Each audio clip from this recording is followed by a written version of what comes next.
Hi everyone, कैसे हैं आप लोग। आज की कहानी बहुत ही इंटरेस्टिंग होने वाली है, तो हमारे साथ अंत तक जरूर बने रहें। बुआ ने अपनी तरफ से पूरा प्रयास किया कि मीनाक्षी की शादी ऐसे लड़के से हो जिसकी जन्मपत्री मीनाक्षी की जन्मपत्री से मेल खाती हो और उनके 32 गुण मिलते हों। बुआ अपने प्रयास में जुटी रही, पर अचानक कुछ ऐसा हुआ कि बुआ के सारे मंसूबों पर पानी फिर गया। तो आइए जानते हैं पूरी कहानी। ये लो, और क्या चाहिए, पूरे 32 गुण मिल गए हैं। सरला बुआ ने बड़े गर्व से डाइनिंग टेबल पर नाश्ता करते हुए पांडे परिवार के सामने मीनाक्षी की जन्मपत्री रख दी। आप हाँफ क्यों रही हैं, बैठिए तो सही। दीनानाथ पांडे ने खाली कुर्सी की ओर इशारा करते हुए कहा। तू तो बस बात ही मत कर, जाने कौन सा राजकुमार ढूंढ कर लाएगा बेटी के लिए। कितने रिश्ते लेकर आई हूँ, एक भी पसंद नहीं आता है। अरे नाक पर मक्खी नहीं बैठने देते तुम लोग। बेटी को बुढ़ी करोगे क्या घर में बिठाकर। दीनानाथ, मीनाक्षी और उसका भाई राकेश मजे से कुरकुरे खा रहे थे। मुस्कुराहट उनके चेहरों पर पसरी रही, पर दीनानाथ पांडे की पत्नी कल्पना की आंखें गीली हो आईं। आखिर 28 वर्ष की हो गई है उनकी बेटी, पीएचडी भी कर चुकी है, डिग्री कॉलेज में लेक्चरर हो गई है। अब क्या घर पर ही बैठी रहेगी। दीनानाथ ने तो जाने कितने लड़के बताए अपनी पत्नी को, पर कल्पना जिद पर अड़ी रही कि जब तक लड़के के पूरे गुण नहीं मिलेंगे तब तक मीनाक्षी के रिश्ते का सवाल ही नहीं उठता है। जो कोई लड़का मिलता, कल्पना को कोई न कोई कमी उनमें दिखाई दे जाती। यह देखकर दीनानाथ परेशान हो गए थे। वे शहर के जाने माने उद्योगपति थे, स्टील की 5 फैक्ट्रियों के मालिक थे। उनकी बेटी के लिए कितने ही रिश्ते लाइन में खड़े रहते, पर पत्नी थी कि हर रिश्ते में कोई न कोई अड़ंगा लगा देती और उनका साथ देती सरला बुआ।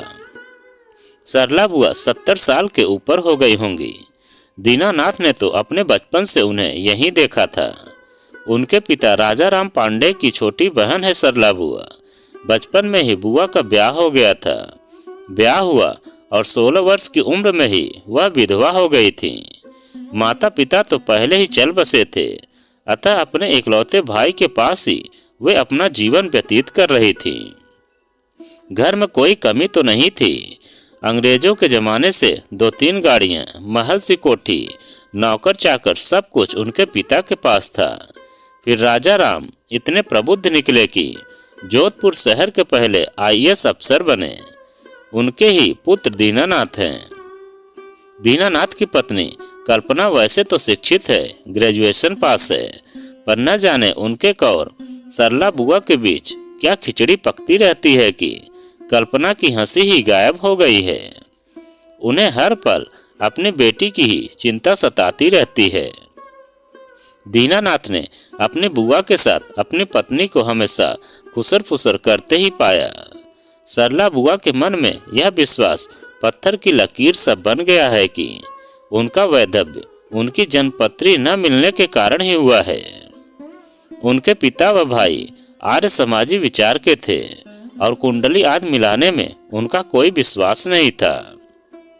राजा राम के बहुत करीबी दोस्त ने अपने बेटे राघव के लिए सरला बुआ को मांग लिया था और फिर बिना किसी सामाजिक दिखावे के उनका विवाह राघव से कर दिया गया था। बुआ के ससुर का विचार था कि वे अपने पुत्र वधू को बिटिया से भी अधिक स्नेह व ममता से सींचेंगे और उसको अच्छी से अच्छी शिक्षा देंगे। लेकिन विवाह के 10 दिन भी नहीं हुए थे कि कोठी के बड़े से बगीचे में नवविवाहित राघव सांप के काटने से मर गया। जुड़वा भाई राजन चीखे मार मार कर अपने मरे भाई को झकझोर रहा था। पल भर में ही पूरा वातावरण भय और दुख का पर्याय बन गया था।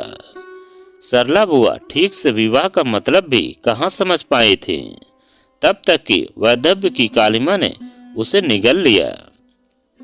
कुछ दिन तक वह ससुराल में रही। उनके परिवार के लोगों ने सरला का ध्यान रखने में कोई कसर नहीं छोड़ी थी, परंतु वहां वह बहुत भयभीत हो गई थी। मस्तिष्क पर इस दुर्घटना का इतना भयानक प्रभाव पड़ा था कि रात को सोते सोते भी वह बहकी बहकी बातें करने लगी थी। थक कर इस शर्त पर उसे उसके माता पिता के पास भेज दिया गया कि वह उनकी अमानत के रूप में वहां रहेंगी। सरला बुआ की पढ़ाई फिर शुरू करवा दी गई। कुछ सालों बाद उनके ससुर ने राघव के जुड़वा भाई राजन से उसका विवाह करने का प्रस्ताव रखा। कुछ समय तक सोचने समझने के बाद पांडे परिवार ने प्रस्ताव स्वीकार कर लिया, परंतु सरला ने जो न की हट पकड़ी तो छोड़ने का नाम ही नहीं लिया। उसे बहुत समझाया गया, पर तब तक वह काफी समझदार हो चुकी थी और उसे विवाह व वैधव्य का अर्थ समझ में आने लगा था। उसका कहना था कि एक बार उसके साथ जो हुआ वही उसकी नियति है बस। अब वह पढ़ेगी और शिक्षिका बनकर जीवन यापन करेगी। फिर किसी ने उससे अधिक जिद नहीं की। इस प्रकार माता पिता की मृत्यु के बाद भी सरला बुआ इसी घर में रह गईं। दीनानाथ से लेकर उनके बच्चे, घर के नौकर चाकर, यहाँ तक कि पड़ोसी भी उन्हें प्यार से सरला बुआ कहकर पुकारने लगे थे। यद्यप सरला बुआ अब काफी बूढ़ी हो गई हैं, फिर भी घर की हर समस्या के साथ वे जुड़ी रहती हैं। उन्होंने कल्पना को अपना उदाहरण देकर बड़े विस्तार से समझा दिया था कि घर की इकलौती लाडली मीनाक्षी का विवाह बिना जनपत्री मिलाए न करे। बस कल्पना के दिलो दिमाग पर सरला बुआ की बात इतनी गहरी समा गई कि जब भी उनके पति किसी रिश्ते की बात करते वे सरला बुआ की ओट में हो जाती। उन्होंने ही सरला बुआ को हरी झंडी दिखा रही थी कि वह स्वयं जाकर पीढ़ियों से चले आ रहे पंडितों के उस परिवार के श्रेष्ठ पंडित से जनपत्रियों का मिलान करवाएं, जिसे बुआ शहर का श्रेष्ठ पंडित समझती हैं।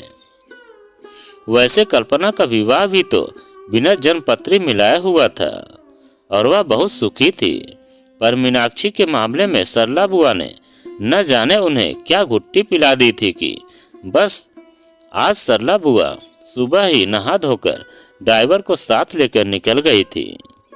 बुआ बेशक विधवा थी, पर सदा तैयार होकर रहती थी। ड्राइवर के बिना घर से बाहर नहीं निकलती थी।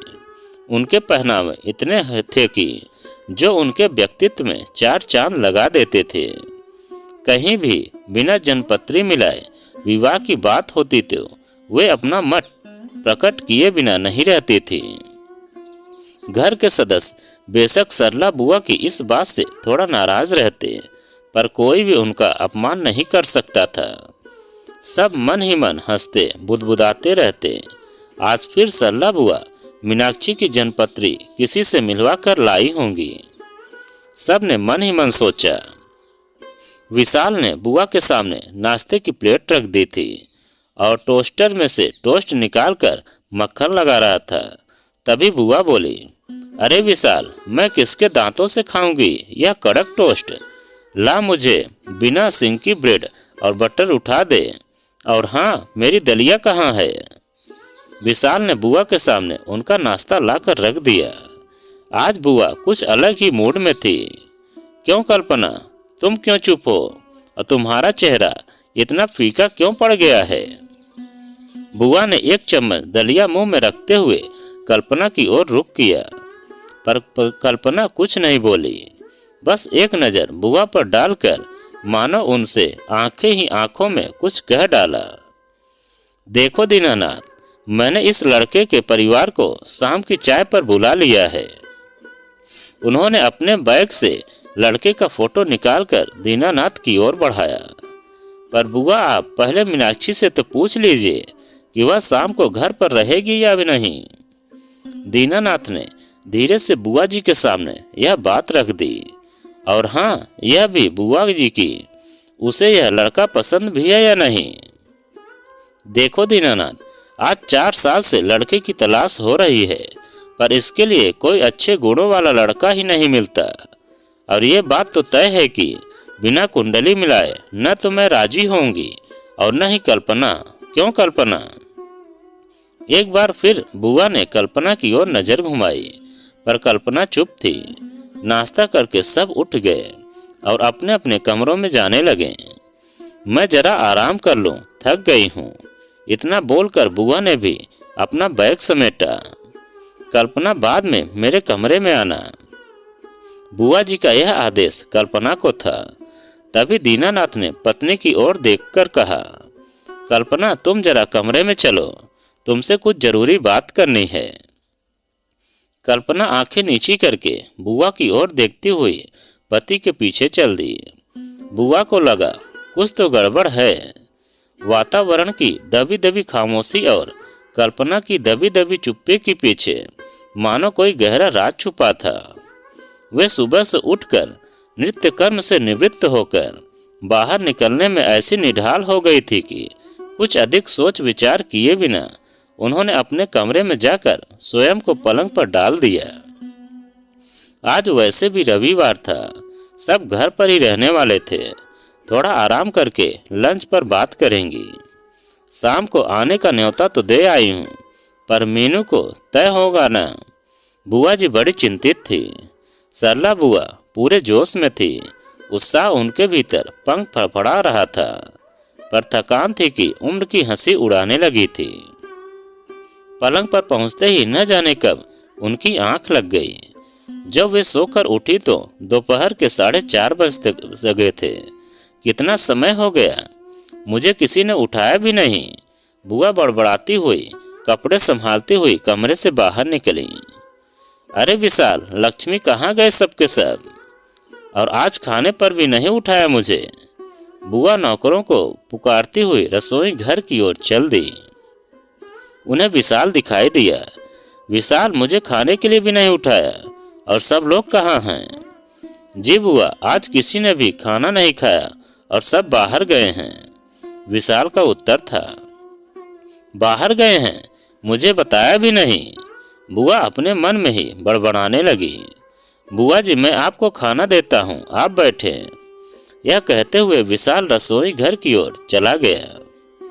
कुछ अनमने मन से बुआ वॉश बेसिन पर गईं। मुंह व आंखों पर पानी के छींटे मारते हुए उन्होंने बेसिन पर लगे शीशे में अपना चेहरा देखा। थकावट अब भी उनके चेहरे पर विराजमान था। तौलिए से हाथ पोंछकर वे मेज पर आकर बैठ गईं। विशाल गर्मा गर्म खाना ले आया था। खाना खाते खाते उन्हें याद आया कि वे पंडित जी से कहकर आई थी कि घर पर चर्चा करके वे लड़कों वालों को निमंत्रण देने के लिए दीनानाथ से फोन करवा देंगी। आखिर लड़की का बाप है, फर्ज बनता है उसका कि वह फोन करके लड़के वालों को घर आने का निमंत्रण दे। खाना खाते खाते बुआ सोचने लगी कि न जाने कहाँ चले गए सब लोग।